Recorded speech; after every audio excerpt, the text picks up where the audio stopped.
Assalamualaikum warahmatullahi wabarakatuh. Alhamdulillahirabbil alamin wa bihi nasta'inu ala umuri dunya waddin. Wassalatu wassalamu ala asrofil anbiya'i wal mursalin sayyidina wa maulana Muhammadin wa ala alihi wa ashabihi ajmain, amma ba'du. Kepada yang terhormat Ibu Abidatul Isti'anah selaku dosen pengampu mata kuliah materi PAI SMA, dan tak lupa juga teman-teman sekalian yang berbahagia. Di sini kami mempersembahkan video pembelajaran untuk memenuhi tugas mata kuliah materi PAI SMA. Kami dari kelompok 12 yang terdiri dari saya sendiri, Finatus Sadia, dan rekan saya Anissa Eka Ayu Cahyaningrum akan menyampaikan pembahasan yang berjudul memahami materi pembelajaran PAI tentang faktor-faktor kemajuan peradaban Islam dunia. Untuk pembahasan yang pertama ialah periodisasi sejarah peradaban Islam dunia. Kemudian yang kedua, tokoh-tokoh yang mempengaruhi peradaban Islam dunia. Dan yang ketiga, faktor yang mempengaruhi kemajuan peradaban Islam dunia. Dan yang terakhir, ada hikmah dan manfaat faktor-faktor kemajuan peradaban Islam dunia. Langsung saja masuk ke pembahasan. Yang pertama yaitu periodisasi sejarah peradaban Islam. Terdapat beberapa jenis pemetaan periode sejarah Islam menurut para ahli. Nah, salah satunya adalah periodisasi menurut Harun Nasution. Menurut beliau, sejarah Islam dapat dibagi menjadi 3 periode besar, yaitu ada periode klasik, yaitu sekitar 650 sampai 1250 Masehi, periode pertengahan yaitu sekitar 1250 sampai 1800 Masehi, dan periode modern yaitu sekitar 1800 sampai sekarang. Kemudian untuk lebih jelasnya lagi, maka akan saya bahas lagi mengenai pembagian periode tersebut. Nah, yang pertama ada periode klasik. Dalam periode ini disebut dengan masa ekspansi, integrasi atau penyatuan wilayah, masa keemasan sekitar tahun 650 sampai 1000 Masehi, dan masa disintegrasi yaitu pada tahun 1000 sampai 1250 Masehi. Kemudian yang kedua ada periode pertengahan. Dalam periode ini disebut dengan masa kemunduran dan masa 3 kerajaan besar, yaitu masa 3 kerajaan juga memiliki 2 fase kemajuan dan fase kemunduran. Kemudian yang ketiga ada periode modern. Dalam periode ini disebut dengan masa kebangkitan Islam. Kemajuan peradaban Islam yang berpindah dari umat Islam ke dunia barat itu mengakibatkan lahirnya gerakan modernisasi dalam Islam. Adapun beberapa ilmuwan beserta pencapaiannya dalam bidang keahlian mereka seperti dalam bidang intelektual. Para ilmuwan muslim pada umumnya menguasai lebih dari satu bidang, sehingga banyak karya dari mereka yang menghiasi berbagai bidang keilmuan. Nah, berikut diuraikan secara ringkas bidang-bidang keilmuan yang mengalami kemajuan, yaitu diantaranya dalam bidang filsafat, bidang kedokteran, bidang astronomi, bidang matematika, fisika, kimia, sejarah dan geografi, geometri, kesenian, bahasa dan sastra, kemudian kepustakaan, fikih, dan tasawuf. Kemudian poin berikutnya ialah tokoh-tokoh yang mempengaruhi peradaban Islam dunia.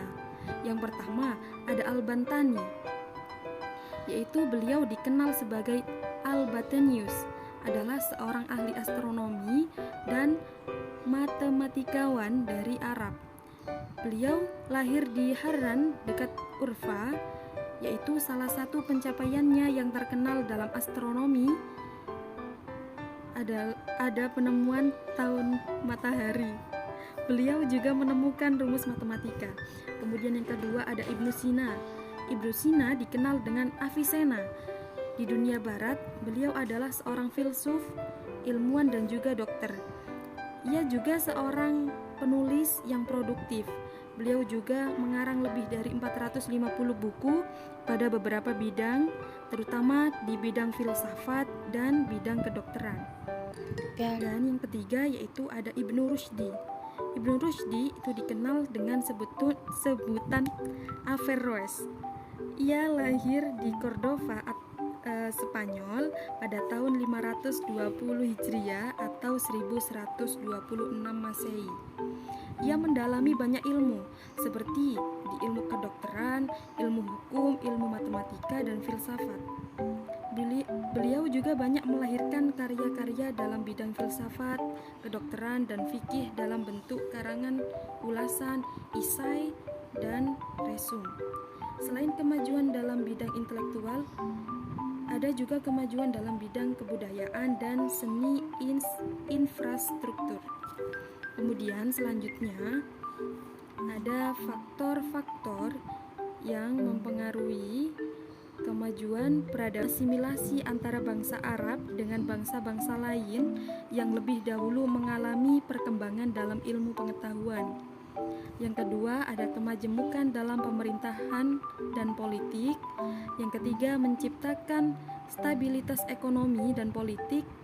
Yang keempat, gerakan penerjemah manuskrip kuno seperti hasil karya cendekiawan Yunani ke dalam bahasa Arab. Dan yang terakhir, ada membangun perpustakaan sebagai pusat penerjemah dan kajian ilmu pengetahuan. Kemudian poin yang terakhir, ada hikmah dan manfaat faktor-faktor kemajuan peradaban Islam di dunia. Yang pertama, kajian ilmiah, bahwa kejayaan Islam pernah terbukti ada di dunia serta menjadi pusat peradaban dan ilmu pengetahuan. Yang kedua, untuk tetap memelihara semangat membangun dalam rangka mencapai kemajuan di segala bidang, khususnya penguasaan ilmu pengetahuan. Yang ketiga, ilmu bukan sekedar ilmu, namun semakin banyak ilmu yang didapatkan, maka kita harus semakin lurus hidupnya, lebih bertakorup atau mendekatkan diri kepada Allah Subhanahu wa Ta'ala, dan semakin banyak kemaslahatan dalam visi kemanusiaan. Yang keempat, memiliki etos yang tinggi dalam menggapai ilmu pengetahuan melalui berbagai macam penelitian dan eksperimen atau percobaan agar kualitas diri dan umat Islam menempati posisi yang bermartabat dalam kancah persaingan nasional dan global. Kemudian mengambil pelajaran dan contoh atau uswah bagaimana caranya umat Islam dahulu itu mampu menjadi negara superpower dunia, pusat peradaban dan ilmu pengetahuan. Kemudian timbul tanggung jawab yang tinggi untuk senantiasa memperjuangkan tercapainya kemuliaan Islam dan kaum muslimin demi kesejahteraan umat manusia secara menyeluruh. Selain itu, mempertahankan kebiasaan lama yang baik yang dicontohkan oleh para ulama as-salafus saleh dan para cendekiawan muslim, sekaligus mengambil sesuatu yang baru yang lebih baik. Kemudian mempunyai motivasi untuk lebih mendalami Islam dari sumbernya, yaitu Al-Quran dan Al-Hadis. Rajin belajar dan selalu meningkatkan wawasan, sikap, dan keterampilan. Perbedaan paham atau aliran di kalangan umat Islam di dunia ternyata sangat banyak sekali. Apabila hal ini diwarnai dengan toleransi, maka yang terjadi adalah kemajuan dan kehidupan yang damai. Akan tetapi, jika perbedaan itu dipertentangkan, maka akan terjadi kemunduran.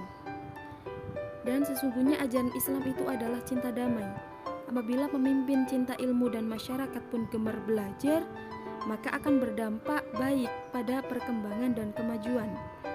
Melalui sejarah, kita dapat mencari upaya antisipasi agar kekeliruan yang mengakibatkan kemunduran dan kegagalan di masa lalu tidak terjadi lagi.